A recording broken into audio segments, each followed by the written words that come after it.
হ্যাঁ চল, আমিও দেবো। তুমি ঠাকুরকে ডাকতে পারো? তুমি ঠাকুরকে বিচার জানাবে? ডাকতে পারে না, এই দেখো। হে ভগবান, আমার বউ দিন রাত অশান্তি করে, আমার কোনো কথা শোনে না, শুধু মোবাইল টেপে, তুমি এর বিচার করো। শোনো শোনো ভগবান, শোনো দিয়ামন, আমার স্বামী আমারে করে নির্যাতন, দিন রাত মদ খেয়ে আসিতেছে ঘরে, বিনা দোষে মোরে শুধু লাথি ঝাঁটা মারে। না না ভগবান, ও মিথ্যে কথা বলছে। আমি কোনোদিন মদ খাই না, একটু সামান্য বিড়ি সিগারেট খাই, কিন্তু আমি কোনোদিন ওর গায়ে হাত তুলি না। ও শুধু ফোনে লোকেদের ছেলের সাথে কথা বলে, আর আমাকে দেখলে ওর গা জ্বালা করে।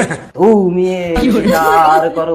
ভরি ভরি মিথ্যা কথা বলে দিন রাত, অকারণে কলহ করে মোর সাথ, তুমি এর বিচার করো ভগবান, না হলে আমার জীবন করিব বর্জন। ওর এখান থেকে দিন রাত একেবারে জ্বালিয়ে খেলো, দিনটা শুধু অশান্তি অশান্তি অশান্তি, জানি না। ঠিক আছে, বের করে দিচ্ছ তো, কে ভোগবাতি দেয় আমিও দেখবো। আর আমিও দেখবো কে ফল মিষ্টি কিনে আনে। ঠিক আছে, তোদের যেতে হবে না, আমি চলে যাচ্ছি।